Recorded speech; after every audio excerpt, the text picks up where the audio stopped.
this is Rose Gold, and today we're going to be doing a collab with Vegan Saiyan, Stealthy Saiyan, and Chikale on what if Itachi and Shisui sided with the Uchiha.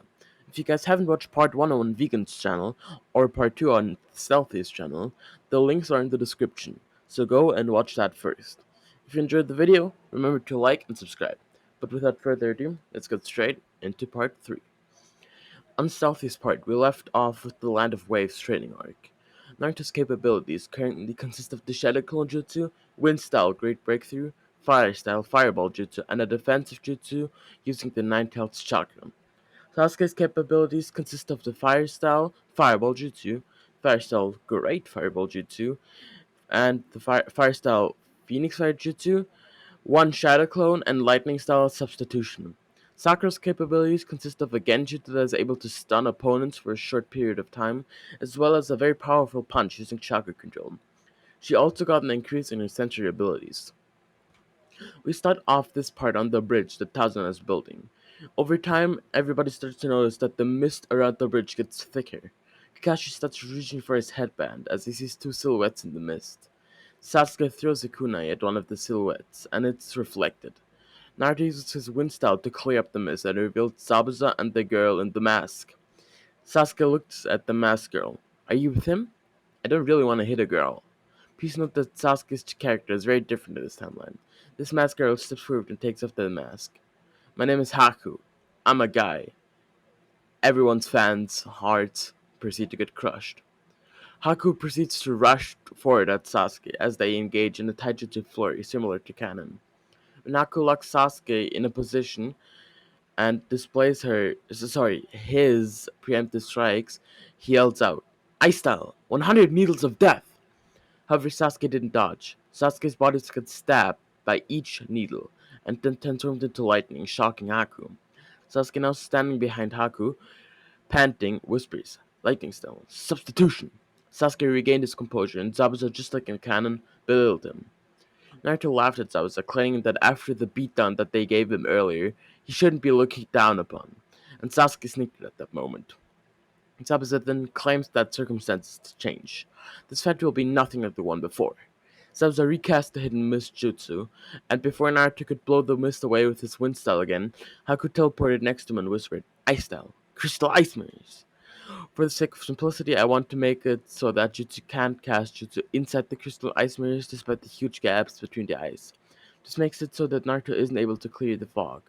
Naruto looks around him, realizing that Sasuke was trapped with him in a circle of mirrors. That means Kakashi was alone with Zabuza, while Sakura was protecting Tazuna with the thick mist. Kakashi was unable to use his Sharingan to find Zabuza. However, Sakura was able to because of her affinity for detecting chakra. Sakura knew that she couldn't leave Tazuna or take on Zabuza on her own, so she threw a shuriken directly at where Zabuza was to give Kakashi a location. And Kakashi ran through a series of hand signs. The entire cloud of mist was taken away and formed into a massive dragon on top of Kakashi. Water Style! Water Dragon Jutsu! Zabuza then created his own dragon, and they had a similar battle to the first battle in canon as the two dragons continuously crashed into each other. Naruto and Sasuke remained trapped, but see the mist start to clear up. However, Haku forced the attention to be on him, as he started to jump between the mirrors and threw Senbon needles at Naruto, mainly considering him to be a larger threat than Sasuke. Each Senbon hit Naruto right where Haku was aiming, but they were slipping off of his body. Naruto smirked and whispered, Kyuubi style, nine-tailed barrier. Haku, realizing that his Senbon needles don't work on Naruto, starts to aim at Sasuke on pure instinct. Naruto created the nine-tailed barrier and stretched it out in front of Sasuke, almost like a tail.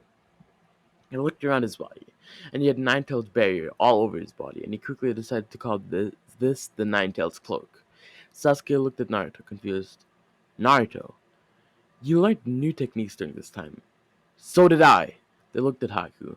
They tried to use fire to melt the mirrors, but just like in canon, this didn't work, even with the increased strength from wind style. Naruto and Sasuke were running around, hoping to catch Haku's speeding figure, when eventually Naruto, in all his exhaustion of protecting Sasuke himself with the cloak, looked down at his hands and then back at his tails. He tested his movement capabilities with them, twitching them around, and then claimed that he had an idea. Naruto jumps up, surrounds himself in a thick chakra that pushes the tails forward to one of the mirrors, shattering it. Haku started free falling as Sasuke sent a fireball jutsu to hit him, knocking her, him unconscious. Naruto looks at Sasuke, asking if they should kill her, and Sasuke states that they should wait for Kakashi as they sit down and relax, as Naruto is exhausted. Haku was a great opponent that he didn't want to kill unless he was forced to. Kakashi rushes over towards Zabuza, using his kunai to nullify the impact from the slash Zabuza tried to make with his blade. He then kicked Zabuza in the chest, pushing him away from his water dragon. Kakashi then cast his Sharingan Genjutsu, incapacitating him as he ran through a series of hand signs. Kakashi smirked and yelled, "Lightning style! Lightning blade!" On Naruto's side, however, Haku regains consciousness, senses Kakashi's chakra, gets on one knee, runs through a series of hand sights, and jumps in front of Kakashi's lightning blade, all in a matter of 2 seconds. Kakashi's eyes widened as he remembered when he did this to Rin. Naruto freaked out, infused some nine-tailed chakra, and ran back to Kakashi, despite exhaustion. He saw Kakashi with his hand ramming at Haku, and knowing his regenerative capabilities because of his training, jumped in front of the lightning blade so it didn't hit Haku. Sasuke was with Sakura, who was in the background, as Naruto got hit with the lightning blade. Sasuke activated his Sharingan and ran toward him. While he did train with Naruto, Sasuke wasn't aware of his regenerative capabilities. This despair led to an extra Tomoe to activate on each Sharingan, giving him the two Tomoe Sharingan. However, he sees as the skin starts to mesh back together and a red chakra is falling off of him. Before Naruto healed, however, they heard a person clapping in the distance. It was Gato. He was making fun of Naruto for running in front of the lightning blade. Kakashi was about to state that Naruto had a reason until Zabuza and Haku both stepped up. The kid saved the life of his enemy and endangered his own in the process. He didn't need to, but he did. Zabuza was always a man of honor, even if he was the antagonist, and this act from Naruto humanized Zabuza further. Haku and Zabuza step in front of Team 7, telling them to take care of Naruto. They'll take care of the thugs. Sasuke took a glance at Naruto and declared that he was going to help Zabuza and Haku. Those thugs had done enough. If it wasn't for Gato, Zabuza would have never been in this position. Therefore, Naruto wouldn't be hurt. Zabuza saw the kid's strength already, so he was fine knowing that he wouldn't be a handicap. They stood together before rushing into the horde of thugs. Zabuza is in very bad shape during this battle, which means that he's able to fight with his arms and legs instead of a kunai in his mouth. That also means has more dodging capabilities, which means that while he got a scratch from a thug here and there, he never actually got stabbed. Same goes for Haku. Sasuke rushes into the horde of thugs and is way deeper in than Zabuza and Haku, trying to get Gato so he can take care of him. However, in the process, he got stabbed.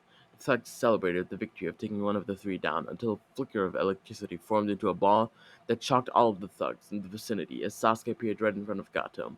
He stabbed Gato in the heart with a kunai knife, right where Naruto's wound was, before dropping him into the river. By the time the battle was over, Naruto was regaining consciousness, and after seeing Haku standing as well as Zabuza, he smiled. He made an effort to sit up and whisper to Kakashi, "Let them go. Please. They're good people, just misguided." As he winced in pain, putting Naruto down to rest, told him that he knew. He saw it for himself. Zabuza and Haku are shinobi with honor. However, Kakashi had a better idea than letting the two go back to a life of crime. He walked up to Zabuza and claimed that in exchange for their lives, they should stay in this small town and help rebuild all the damage that Gato caused. Zabuza was going to be the lead of the recovery team and get wealth and prosperity for this town. Now Team 7 is leaving the Land of Waves. A few months later, in the Land of Waves, Tazuna finally thought of a name for the bridge. The Great Zabuza Bridge. Now this is where I'll be ending off the series for today. If you guys like the series, then let's get to 15 likes for part 4 on Vegan Saints channel. Remember to subscribe as we're on the road to 800 subs and I'd really appreciate it. Remember to join the Discord as well. Peace.